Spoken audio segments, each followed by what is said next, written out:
औरंगाबाद के मजलूम मुसलमानों का मुस्तकबिल संवार दिया। और जब तुम ये वोट मांगने आते तो आज नसीम सिद्दीकी यहाँ पर खड़ा होकर डॉक्टर साहब की तारीफ नहीं करता। मेरे बात ये आपको सोचना होगा। और मेरे भाई, मेरी कहानी बहुत लंबी है, मेरे जज्बात बह रहे हैं। मेरी जब मैं यहां पर बैठा था, मैं तमाम लोगों को सुन रहा था। देखो, तकलीफ तो होती है, मैं आप लोगों को समझता हूं कि औरंगाबाद की आवाम एक एहसास को समझती है। अब आपके बीच में जब इन लोगों ने और इस औरंगाबाद की आवाम पर और डॉक्टर साहब पर इन साजिशों का टोला जो मुसल्लत कर दिया है, और इस साजिशे के टोलों को जो मुसल्लत किया है, आपको ये उनसे सवाल करना पड़ेगा। मेरे भाई, हम लोग, अगर मैं कहीं पर जा रहा हूं, आपको बड़ी बड़ी बातें कर रहा हूं, अरे साहब डॉक्टर साहब जीत कर आते तो ये करते, डॉक्टर साहब जीत कर आते तो वो करते, डॉक्टर साहब जीत कर आते तो फला करते, डॉक्टर साहब जीत कर आते तो ढला करते। अरे मेरे भाई, बातों से कुछ नहीं होगा। आज आपको मालूम है, मैं औरंगाबाद में कल से हूं। इम्तियाज जलील साहब के पास लफ्ज नहीं है जो अपने काम के नाम पर आपसे वोट मांगे। वो असद साहब के नाम पर, मिलने वाली खैरात के नाम पर वोट मांग रहे हैं। वो अकबर साहब की आवाज पर मिलने वाली खैरात पर वोट मांग रहे हैं। अरे असद साहब, अकबर साहब ने तो आपको कहा था मेरे भाई कि पहला इलेक्शन हम चुना कर लाते, दूसरा इलेक्शन भी चुना कर लाते, तीसरा इलेक्शन तो काम पर चुना जाता है ना मेरे भाई। तो काम पे नाम पर वोट मांग कर देखो मेरे भाई। और अब 5 तारीख को अकबर साहब आ रहे हैं मेरे भाई। 5 तारीख को आप सुनने जाएंगे, मुझे पता है, क्योंकि कोई नहीं रोकेगा। और जाना जरूरी भी है, लेकिन अपने सियासी शऊर को पैदा कर कर जाना। और मैं 2014 की वो बात बता देता हूं, जो नौजवान 10 साल के थे, आज वो 20 या 21 साल के हो गए होंगे, उन्हें नहीं पता, तो मैं उन्हें याद दिला दे रहा हूं। जो मेरे बड़े हैं उनको बकायदा मालूम है, जब 2014 में अकबर साहब औरंगाबाद की सरजमी पर आए थे तो उन्होंने तुम्हें एक पैगाम दिया था कि मुसलमानों सुनो, मैं हैदराबाद से तुम्हारे इत्तेहाद के लिए पूरे महाराष्ट्र में फिर रहा हूं। मैं बीड़ से लेकर जालना तक, जालना से लेकर उस्मानाबाद तक, उस्मानाबाद से लेकर औरंगाबाद तक तमाम लोगों को इत्तेहाद का पैगाम दे रहा हूं।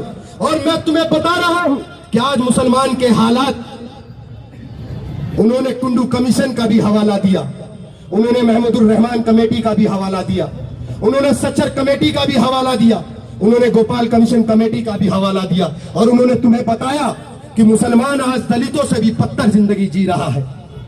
फिर उन्होंने कहा कि औरंगाबाद की आवाम, आज अगर मैं तुम्हारे पास आया हूं और अपने नुमाइंदों के लिए वोट मांग रहा हूं, तो हमारा मकसद यही है कि जो खिदमत हम हैदराबाद के अंदर करते हैं, हम हैदराबाद के मजलूम मुसलमानों के बच्चों को फ्री में तालीम देते हैं, हम हैदराबाद के आवाम के मुस्तकबिल के लिए काम करते हैं, हम हैदराबाद की आवाम के लिए अस्पताल बनाए बैठे हैं जिसमें हैदराबाद की आवाम फ्री में इलाज कराती है।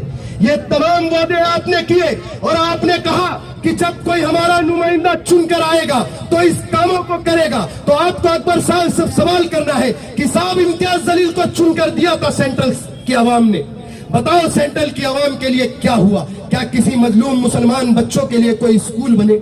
क्या किसी गरीब मुसलमानों के लिए कोई अस्पताल बने? क्या हमारे कौम का मुस्तकबिल सवरा? चलो उस बात को भी खत्म कर दिया। उसके बाद 2019 में फिर 5 साल खासदार में दे दिए। अरे मेंबर ऑफ पार्लियामेंट बना दिया, तुम्हें ऐवान में भेजा। तुम तब भी चाहते थे तो एक कोई स्कूल गरीबों का बना देते, तुम चाहते तो कोई अस्पताल गरीबों को बना देते। अरे लेकिन तुमने ऐसा कोई काम न किया। तो असद साहब से, अकबर साहब से पूछना, साहब हम क्यों वोट दे? अरे जब डॉक्टर गफ्फार कादरी के अंदर वो जज्बा है, मैं यकीनन कह सकता हूं कि आप जिता कर लाओ। पहला काम स्कूल का होगा, दूसरा काम अस्पताल का होगा, और डॉक्टर साहब को जिता कर लाओ। भाई मेरी टीम, मैं 100 लड़कियों की शादी औरंगाबाद की आवाम के लिए कराऊंगा मेरे भाई, ये मेरा वादा है आपसे। कोई जज्बाती बातें नहीं मेरे भाई, कोई झूठे वादे नहीं, ये आपको सवाल करना है। और क्योंकि अगर बट गए मेरे भाई तो याद रखना, इस बार फिर बीजेपी जीत जाएगी। और आपने तो मेरे भाई उनको पार्लियामेंट दिया ही है। आप जरा बताइए, ये सियासत की कुर्बानी, अगर ये इनके दिल में मिल्लत का जज्बा है, कौम का जज्बा है, तो ये क्यों नहीं कुर्बानी दी इन्होंने? अरे मेंबर ऑफ पार्लियामेंट तो तुमको बनाकर भेजा ना मेरे भाई। अगर हम लोग कहीं पर नौकरी करते हैं तो हम लोग सोचते हैं कि हमारा प्रमोशन होगा। एमपी बन गए, मैंने कभी किसी सियासी लीडर के अंदर, मैं उस दिल्ली में रहता हूं मेरे भाई, जहां से सियासत शुरू होती है, पूरे हिंदुस्तान की सियासत का फैसला होता है। आपको मेंबर ऑफ पार्लियामेंट बनाने के बाद आप सब्र करते, अगली बार आवाम के लिए काम करते, क्या पता आवाम फिर आपको मेंबर ऑफ पार्लियामेंट बनाती। आपको इस एमएलए का इलेक्शन नहीं लड़ना था, आपको तो सत्ता की कुर्सी का लालच है। मुझे लगता है अगर ये इलेक्शन हार गए तो फिर न जाने किसी की कॉर्पोरेशन की सीट को भी चुन के देख लेंगे ये, क्योंकि इनको तो सिर्फ कुर्सी चाहिए मेरे भाई, कुर्सी का वो लालच है इन्हें। और ये बात आपको सोचनी है, आपको समझना है कि आपको बटना नहीं है मेरे भाई, एक होकर, मुत्तहिद होकर। और मैं अल्हम्दुलिल्लाह, मुझे इस बात की फिक्र नहीं मेरे भाई, मुझे पता है जमात मेरे लिए क्या फैसला करती। मैंने तो डॉक्टर साहब से एक वादा किया था कि साहब नाइंसाफी के खिलाफ बोलूंगा, अल्लाह ने मुझे जुबान दी है, मैं सच को बोलूंगा, चाहे मुझे उसके लिए कितनी भी कुर्बानियां देनी पड़े, मैं उस कुर्बानियों को दूंगा। और मैंने डॉक्टर साहब से वादा पूरा किया और मैंने कहा डॉक्टर साहब मैं पूरे इलेक्शन आपके साथ रहूंगा और मैं जो फरेब और मक्कारी का जो ये मुखौटा इम्तियाज जलील साहब ने ओढ़ रखा है, मैं आवाम के बीच में जाऊंगा और उस मक्कारी के बारे में बयान करूंगा मेरे भाई। क्या आपको कहीं लग रहा मेरे भाई मेरे अल्फाजों में कोई झूठ है? हाथ खड़े करके बताओ मेरे भाई, क्या आपको लग रहा है मेरे अल्फाजों में कोई झूठ है? बोलो मेरे भाई, अगर आपको लगता है मेरे अल्फाजों में झूठ है तो आप अगर कहेंगे कि मैं जमात का नुकसान कर रहा हूं तो खुदा की कसम में चुपचाप यहां से चला जाऊंगा मेरे भाई। आप समझिए, सियासी मफाद के लिए आपकी कुर्बानियां दी जा रही है, आपको कुर्बान किया जा रहा है, आपके मुस्तकबिल को कुर्बान किया जा रहा है, आपके जज्बात और आपके एहसासों को कुर्बान किया जा रहा है मेरे भाई। डॉक्टर साहब को मेरे भाई मैंने देख लिया, डॉक्टर साहब को कोई दौलत और शोहरत की कमी नहीं, अल्लाह ने बहुत नवाजा है। सिर्फ इनके अंदर एक ख्वाहिश है, क्योंकि मैं जब मिलता हूं तो इनके अंदर एक ख्वाहिश है कि अपन अगर जीत कर आ जाते तो आवाम की खिदमत करेंगे, आवाम के मसले और मसाइल को हल करेंगे, आवाम की तकलीफों को दूर करेंगे। लेकिन किस्मत है कि साथ देने को राजी नहीं। और इस बार शायद मुझे लगा था कि इस बार हम लोग इस सीट को जीत जाएंगे, लेकिन अब जो मैं आवाम की मोहब्बत देख रहा हूं, मुझे यकीन है कि आप लोग हक और इंसाफ का साथ दोगे। आप लोग अपना एक गैरतमंद सियासी लीडर चुनोगे जो कि आपके हक और हुकूक की बात ऐवान में उठा सके, जाके रोडों पर चश्मा लगाकर गाड़ियों में बैठकर अपनी नुमाइश ना करे। अपनी बड़ी बड़ी बड़ाइयां हिंदुस्तान के अंदर तो आप कर लेते हो इम्तियाज जलील साहब, लेकिन अगर जमीन पर अवाम आपके काम को देखेगी तो पता चलेगा कि आपने औरंगाबाद के मुस्तकबिल को कितना उजाड़ा है। न जाने कौन सी मजबूरी है असद साहब की कि ये आदमी जो बोलता है वो करता है। अरे मेरे भाई जरा सोचिए, 2019 के अंदर जब ये मेंबर ऑफ पार्लियामेंट बन गए, इन्होंने 80 सीट की मांग रखी वंचित बहुजन अघाड़ी के आगे। 80 सीट मेरे भाई, उन्होंने कहा कि सीटें कम कर लो, तुम्हारे चुनकर आते, और यकीनन चुनकर आते मेरे भाई।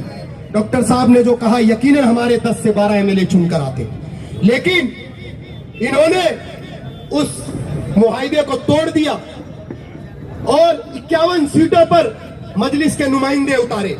लेकिन मेरा सवाल है और आप लोगों को भी सवाल करना है कि आज 2024 में आप 16 सीटें क्यों लड़ा रहे? आप तो 51 की जगह मजलिस को 110 सीटें लड़ानी चाहिए थी। आपको कोई रोकने वाला नहीं था, आपको कोई टोकने वाला नहीं था, आपके ऊपर कोई सवाल करने वाला नहीं था। इनको सिर्फ अपनी कुर्सी बचानी थी मेरे भाई, इसलिए मजलिस को महाराष्ट्र के अंदर इन्होंने कुर्बान करके रख दिया।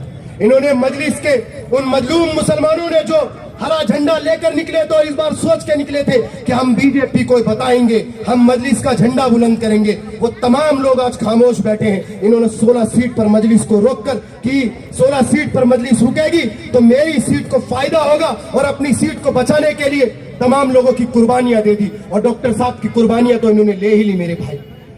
मैं आपके बीच में आया हूं तो मुहद्दबाना गुजारिश कर रहा हूं, मुहद्दबाना गुजारिश कर रहा हूं मेरे भाई। मेरे अल्फाजों में अभी मेरे भाई बहुत सारी बातें हैं, मैं बहुत दिन आपके बीच में हूं। अभी तो जो सच्चाई थी वो बतानी थी, क्योंकि अभी तो मैं जब तक यहां से नहीं जाऊंगा इम्तियाज जलील साहब, जब तक आपकी ये गंदी सियासत आवाम के दिलों से ना निकाल दूं, कि ताकि मेरी कुर्बानी, अगर कोई नौजवान आगे बढ़े तो मेरी कुर्बानी को देखकर तुम लोग किसी के साथ ऐसा ना कर पाओ, किसी कुर्बानी को जाया ना कर पाओ मेरे भाई। और मैं बता रहा हूं कि इस मुल्क के फिजा में आतिशी भी गोले हैं, इस मुल्क के हुक्मरान सीधी राहों से भूले हैं, और मेहनत मजदूर की कमाई पर जब एक अमीर पलता है, सड़क पर एक गरीब मरता है, दर्द से बिलखता है, कर्ब से तड़पता है, तो मुझसे सवाल करता है कोई ऐसा तूफान जो समंदरों के दिलों को दहला सके? है ऐसा कोई तूफान जो समंदर को दिलों को दहला सके? तो हाँ मेरे भाई, डॉक्टर साहब के काम देखते हुए, उनके इंतजाम देखते हुए मेरे दिल से यही निकलता है, हक और इंसाफ की आवाज उठाने वाला डॉक्टर गफ्फार कादरी है मेरे भाई। और आपको इनका साथ देना है, इनके साथ चलना है। और डॉक्टर साहब, मैं आपसे कहूंगा कि आपके अंदर कुछ तो बात है जो मैं तुम्हारे साथ हूं। मैंने देखा है आपके अंदर कौम और मिल्लत के जज्बात हैं, इसलिए मैं आपके साथ हूं। मैं जानता हूं कि आप बदलना चाहते हो कौम का मुस्तकबिल, इसलिए मैं आपके साथ हूं। देखा है मैंने इस सियासी चेहरों पर मखमली लिबास और आंखों पे काला चश्मा लगाए फिरते हैं। अरे आपके इस सादे कपड़े और सादे चप्पल में भी कोई बात है, इसलिए मैं आपके साथ हूं। और मेरे भाई, मैं जानता हूं कि मजलूम मुसलमानों के बच्चों के लिए एक स्कूल का मंजिल तो ना बना, लेकिन उसने अपने आशियाने को महल बना डाला। अरे मजलूम मुसलमान के बच्चे ढूंढते रहे स्कूल का दरवाजा, और उसने अपने बच्चे को लंदन में पढ़ा डाला। मुझे मालूम है कि आपको इस बात का भी एहसास है, इसलिए मैं आपके साथ हूं। और बदल दो निजाम को, बच्चा अमीर का भी पढ़े, बच्चा गरीब का भी पढ़े, लाओ ऐसा निजाम। मैं कहता हूं, मैं क्या, पूरी औरंगाबाद की आवाम आपके साथ है मेरे भाई। मैं बहुत थका हुआ हूं, यकीन करिए, मेरे अल्फाज, मेरे जज्बात बहुत कुछ बोलना चाह रहे हैं, लेकिन अंदर से इतना टूटा हुआ हूं, अंदर से इतना तोड़ दिया गया हूं कि मुझे ये फैसला करना था कि आखिर मुझे फैसला लेना क्या है। लेकिन आज अगर मैं डॉक्टर साहब के लिए नहीं आता तो शायद मुझे ये लगता कि मैंने हक और इंसाफ का साथ नहीं दिया मेरे भाई। और आपको भी मालूम है कि नाइंसाफी हुई है। अगर मैं कहता हूं डॉक्टर साहब को भी छोड़ दीजिए आप, अगर जमात, अगर इम्तियाज जलील साहब ये इलेक्शन नहीं लड़ते, मैं खुदा की कसम मेरे भाई, मैं डॉक्टर साहब की तारीफ करने नहीं आता। वो चाहे समीर को लड़ाते, चाहे किसी कॉर्पोरेटर को लड़ाते, उन्हें अपनी सियासत की कुर्बानी देनी पड़ेगी, क्योंकि सत्ता की कुर्सी पर बैठकर तुम मुसलमानों के मुस्तकबिल के साथ नहीं खेल सकते। और तुमने जो ये तमाम साजिशें रची डॉक्टर साहब के खिलाफ, मेरे खिलाफ, ये तमाम चीजों को तुम्हें औरंगाबाद की आवाम को जवाब देना पड़ेगा, और औरंगाबाद की आवाम जानेगी मेरे भाई। मैं आप लोगों से कह रहा हूं मेरे भाई, अगला जलसा लगेगा। अभी मेरी तकरीर में बहुत ललकार है, ये तो जो बात जरूरी थी आपको बता डाली। अभी मेरे अल्फाजों का सामना करना पड़ेगा, क्योंकि आपको मालूम है जब दो धारी तलवार टकराती है तो निशान तलवार पे आता है, और अल्हम्दुलिल्लाह मैं तलवार पे निशान देकर जाऊंगा। मैं आप लोगों से मुहद्दबाना गुजारिश कर रहा हूं, जहां जहां मेरा जलसा लगे आप लोग आइए मेरे भाई, वहां के लोग भी आए। आपको एहसास होगा कि मैं अगर यहां पर आया हूं तो मेरे आने का मकसद क्या है। 20 तारीख को मेरे भाई वोटिंग का दिन है, आप लोग मुत्तहिद होकर निकलिए और डॉक्टर साहब का चुनाव चिन्ह जो है उस पर वोट करिए। आप लोगों को मालूम है डॉक्टर साहब का चुनाव चिन्ह तो आप लोगों से मुहब्बताना गुजारिश कर रहा हूं, मैं आप लोगों के बीच में इत्तेहाद की झोली फैलाने आया हूं। मेरी कुर्बानियों को जाया मत होने देना। अगर मेरी कुर्बानी जाया हो गई मेरे भाई, तो फिर कोई दूसरा नसीम सिद्दीकी ये लोग पैदा नहीं होने देंगे। दोगे आप लोग? मेरे भाई एक बार हाथ खड़े करके बता दो, मुझे भी एहसास हो जाए कि मेरे आने का कोई मकसद है। आप दोगे? बुलंद आवाज में बोलो मेरे भाई, दोगे डॉक्टर साहब का साथ? दोगे? दोगे? ये खामोश मिजाजी तुम्हें जीने नहीं देगी। इस जमाने में जीना है तो कोरम मचा दो। दोगे साथ? बुलंद आवाज में बोलो मेरे भाई, बोलो बुलंद आवाज में। इम्तियाज जलील साहब को जवाब देना है इस बार। उनके बताना है कि कौम का मुस्तकबिल एक बार हम नहीं बिकने देंगे औरंगाबाद की जमीन पर। और मेरे भाई, मेरे ख्वाबों को लूटा है किसी ने, मैं सबकी खामोशी पर मुस्तइल हूँ। मेरे लहजे में सच का बातपन है, मैं अपनी कौम की जिंदा नस्ल हूँ। बाखुदा बना अल्हम्दुलिल्लाह रब्बिल आलमीन। बहुत बहुत नारे तकबीर, नारे तकबीर। अरे हमारा नेता कैसा हो, अरे हमारा नेता कैसा हो, अरे हमारा नेता कैसा हो। हमारे बीच समाजवादी पार्टी के किसी मजलिस को छोड़कर कहीं और से दावत क्यों दे रहा है? तो मेरे भाई, मैं आपको यही बता रहा हूं, जब मैंने मजलिस का दामन थामा तो मुल्क के कोने कोने पर मैं गया। उत्तर प्रदेश में इलेक्शन हुआ, मैंने घर नहीं देखा, मैंने परिवार नहीं देखा। मुसलसल जहां जहां जमात को जरूरत पड़ी, कभी यूपी में 2 महीना, कभी अमरावती, तो कभी नंदुरबार, कभी धुलिया, कभी औरंगाबाद, कभी कर्नाटक, कभी बंगाल, और मुल्क के कोने कोने में जाकर जब आज इम्तियाज जलील साहब 2014 में एमएलए बनने के बाद जब आपको मुल्क में कोई जानता भी नहीं था, उस समय नसीम सिद्दीकी को पूरा हिंदुस्तान जान चुका था। आपको भी पता है कि उनकी क्या कुर्बानियां हैं मजलिस के लिए। ये किस बात के इत्तेहाद की बात कर रहे हैं? क्या आप बताइए इम्तियाज जलील साहब की क्या कुर्बानियां। वो रिपोर्टर थे, और आपको तो मालूम है, एक रिपोर्टर को अच्छी तरीके से मालूम होता है कि कब किसकी टीआरपी को बढ़ाना है और कब किसकी टीआरपी को गिराना है। तो मेरे भाई, इनके दिमाग में जब इनको लगा, मैं आपको बताता हूं, आप लोग समझेंगे कि मैं अपनी बड़ाई कर रहा हूं। मैं अपनी कोई बड़ाई नहीं कर रहा मेरे भाई, और ना ही मैं कोई ऐसी जज्बाती बात कर रहे हूं। मेरे तकलीफ है, दुनिया के इलेक्शन में, हैदराबाद में इलेक्शन चल रहा था और मुसलसल मेरी अम्मी बीमार चल रही थी। 6 महीने से मुसलसल अस्पताल में था। मेरी अम्मी की दोनों किडनियां फेल हो चुकी थी। लेकिन इन्हीं इम्तियाज जलील साहब का फोन आता है और वो कहते हैं कि नसीम सिद्दीकी साहब, दुनिया की आवाम आपको सुनना चाहती है, हैदराबाद का इलेक्शन चल रहा है, असद साहब, अकबर साहब वहां नहीं जा सकते, आप वहां पर जाइए। मेरे भाई, उस तकलीफ को समझना। मैंने अपनी अम्मी को बताया कि अम्मी, मुझे आवाज दी जा रही है। मेरी मां ने कहा, बेटा तुम जाओ, मैं अपनी हिफाजत कर लूंगी। और मेरे भाई, मैं दुनिया में गया और डॉक्टर साहब गवाह है कि जो 43,000 वोट मजलिस लेकर आई, वो नसीम सिद्दीकी था वहां पर, जिसने इत्तेहाद का पैगाम दिया था। और दुनिया के अंदर हमारे 43,000 वोटों पर आमदार भी चुनकर आया। मेरे भाई, क्या मेरी कुर्बानियां नजर नहीं आई? सिर्फ डॉक्टर साहब से दुश्मनी निभाने के लिए मेरी 12 साल की कुर्बानियों को कुर्बान कर दिया गया। मेरे भाई, जरा सोचिए, एक मां जो अपने बच्चे को दूध पिलाती है, अपने हिस्से का खाना उसे खिलाकर खुद सब्र से सो जाती है। आज मेरी अम्मी इस दुनिया में नहीं है। अगर वो देख रही होगी कि 12 साल की मेरी कुर्बानियां, जब वो एक देख रही होगी कि मेरा बच्चा दर्द से तड़प रहा है, मेरे चेहरे पे दर्द झलक रहा है, मेरे भाई, मेरी मां का दूध कतरा कतरा खून भर के टपकता होगा। और याद रखना इम्तियाज जलील साहब, असर के मैदान में तुम्हारा गिरबान पकड़ेगी और तुमसे कहेगी कि कसूर क्या था मेरे बेटे का जो तुमने उसके साथ नाइंसाफी करी। मेरे भाई, मैं सुन रहा था, मेरे आंखों में आंसू है, क्योंकि मैंने कभी जमात के खिलाफ नहीं गया मेरे भाई, क्योंकि मैं आज भी उस कायद को मानता हूं। मैं आज भी बैरिस्टर असदुद्दीन ओवैसी साहब की क़यादत को मानता हूं। मैं आज भी अकबरुद्दीन ओवैसी साहब की क़यादत को मानता हूं। लेकिन एक शख्स जो जमात में आके, जिसने अपने सियासी वजूद के लिए, अपने सियासी मफाद के लिए पूरे जमात को कमजोर कर दिया। असद साहब, आप ठीक कहते हैं, कि मुसलमानों ने ही मुसलमान को कमजोर किया है।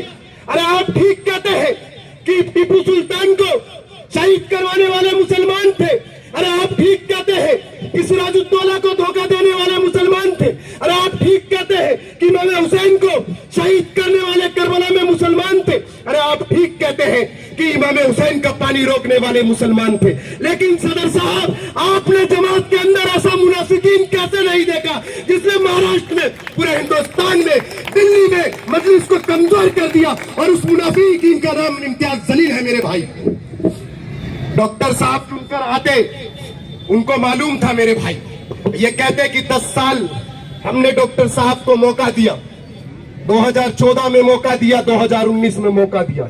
और मुझे नहीं लगता कि डॉक्टर साहब की मेहनत में कोई कमी थी। 2014 के अंदर भी अल्हम्दुलिल्लाह आप लोगों ने पूरे इत्तेहाद के साथ वोट किया था। चंद वोटों का फासला रह गया, शायद कुछ कमियां रह गई, लेकिन 2019 का चुनाव मेरे भाई, मैं यकीनन कह सकता हूं कि 2019 का चुनाव डॉक्टर साहब को साजिश के तहत हराया गया है। क्योंकि इम्तियाज जलील साहब नहीं चाहते थे कि डॉक्टर की सच्चाई जो इनके जुबान पर रहती है, अगर ये चुनकर आ जाएंगे तो इम्तियाज जलील के तमाम कारनामों को रोडों पर लाकर रख देंगे। तो इम्तियाज जलील नहीं चाहते थे कि 2019 में ये चुनाव जीत कर आए। क्योंकि मेरे भाई, मैं भी जमात में हूं, मैं जमात के पूरे हिंदुस्तान में एक एक शख्स को जानता हूं, एक एक कॉर्पोरेटर को जानता हूं। मुझे मालूम था, मैंने डॉक्टर साहब से कहा, साहब आपके इलेक्शन में कोई जमात का मजबूत कार्यकर्ता क्यों नहीं दिख रहा? तो डॉक्टर साहब ने मुझे बताया कि इम्तियाज जलील नहीं चाहता कि मैं चुनकर आऊं। लेकिन मुझे यकीन था, जब मैं यहां पर आया और आपकी मोहब्बतों को देख रहा था, तो मुझे यकीन था कि आप लोग डॉक्टर साहब को चुनकर लाएंगे। लेकिन आप जरा सोचिए, 80,000 वोट लेने के बाद भी डॉक्टर साहब चुनकर नहीं आते।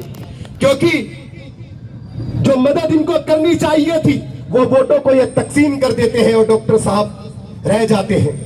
लेकिन डॉक्टर साहब ने फिर भी हिम्मत नहीं हारा, मुसलसल हमारी बात चलती रही। मैं डॉक्टर साहब से कहता था, साहब मैं अच्छा आपके इलेक्शन में आया, इसका सिला मुझे ये मिला कि मेरे सारी कुर्बानियों को खत्म कर दिया गया। इम्तियाज जलील साहब दिल्ली के इंचार्ज बन गए। दिल्ली के इंचार्ज बनने के बाद 3 बार पार्टी के प्रेसिडेंट बने, 3 पार्टी के प्रेसिडेंट चेंज हुए, तमाम लोगों की कमेटियां बनी, लेकिन उसमें नसीम सिद्दीकी का नाम कहीं पर शामिल नहीं होता था। अगर वो लोग ये कहते थे कि नसीम सिद्दीकी को बुलाओ, तो साहब का कहना था कि नसीम सिद्दीकी अपने को नहीं चलता। मेरे को गुजरात से फोन आए कि नसीम साहब आप इलेक्शन में आओ, हम लोग बहुत गुजारिश कर रहे हैं, लेकिन न जाने आपको क्यों नहीं भेजा जा रहा। मुझे मध्य प्रदेश से फोन आया कि नसीम साहब आप आओ, हम सुनना चाहते हैं, लेकिन ये पार्टी के आला कमान आपको क्यों नहीं भेज रहे। जहां जहां इलेक्शन चला, लोगों ने मुझे बुलाया, लेकिन मैं उनको क्या जवाब देता कि मेरे पार्टी के ही लोग सियासत के उस नशे में चूर बैठे हैं जो नहीं चाहते कि लीडरशिप पैदा हो। अरे असद साहब, आप तो कहते थे कि मैं लीडर बनाने आया हूं, नौजवानों में तुम्हें लीडर बनाऊंगा। अरे मैंने तो आपकी बातों पे लब्बैक कह के अपने कदम को आगे बढ़ाया था। आपने इम्तियाज जलील साहब से सवाल क्यों नहीं करा? क्या नसीम सिद्दीकी के अंदर लीडर बनने के जज्बात नहीं थे? क्या मेरे अंदर कौन के एहसास नहीं थे? बताओ मेरे भाई, क्या मेरे अंदर कुछ कमियां थी? या मैंने कोई टिकट की लड़ाई नहीं लड़ी मेरे भाई, ना ही मैंने कोई ओहदे की लड़ाई लड़ी जमात में। मुझे सिर्फ ये सुकून मिलता था कि मैं जब जाता था मुल्क के कोने कोने में, जो आवाम मुझे अपनी मोहब्बतों से नवाजती थी, मुझे खुशी मिलती थी कि मैं अपने कौम के लोगों को इत्तेहाद का पैगाम दे रहा हूं और लोग इत्तेहाद से सुन रहे हैं। 2017 में मैं अमरावती के अंदर गया मेरे भाई। अमरावती के अंदर मजलिस पहला चुनाव लड़ रही थी। अब्दुल नाजिम जो विदर्भ के और पार्टी के जनरल सेक्रेटरी हैं, उन्होंने मुझे 2017 में बुलाया। पार्टी पहला चुनाव लड़ रही थी। वहां पर कोई इम्तियाज जलील साहब को नहीं जानता था, वहां पर सिर्फ लोग सैयद मोइन को जानते थे। लेकिन उन लोगों ने मेरे को सुना होगा, उन्होंने मुझे बुलाया। और अब्दुल नाजिम इस बात के गवाह है कि जो आज मेरे यहां पर बड़े सुन रहे हैं, वहां पर ये बड़े मजलिस का मंच नहीं लगने दे रहे थे। वो कह रहे थे कि तुम बीजेपी को मजबूत करने आए हो। मैंने वहां पर मंच लगाया, मैंने इत्तेहाद का पैगाम दिया और अल्हम्दुलिल्लाह मेरे बड़े बुजुर्गों ने स्टेज पर आकर मेरे माथे को छूमा और मैं मुसलसल 6 दिन अमरावती में, पहले प्रोग्राम में 200 लोग थे, दूसरे प्रोग्राम में 5000 आए, तीसरे प्रोग्राम में 15,000 आए, चौथे प्रोग्राम में 1 लाख आए। और मेरे भाई, मैंने कांग्रेस की 14 सीटों को वहां से खत्म कर दिया और मजलिस के 12 उम्मीदवार चुनकर आए और मजलिस अमरावती में दूसरी सबसे बड़ी पार्टी बनकर आई। क्या वो इम्तियाज जलील की कुर्बानियां थी? साहब, जब से आप लोगों ने खासदार बना दिया और उन्होंने ये नहीं सोचा कि ये औरंगाबाद और खासदार की अहमियत क्या होती है। औरंगाबाद की आवाम ने, मैंने सुना कि आज से 40 साल पहले यहां कोई खासदार चुनकर आया था, लेकिन उस 40 साल पहले कोई ऐसी सियासत नहीं थी, कोई इतना हिंदू और मुसलमान नहीं था, कौम के मुस्तकबिल की कोई इतनी बात नहीं थी। लेकिन 40 साल के बाद जब औरंगाबाद की आवाम ने और डॉक्टर साहब की मेहनत थी,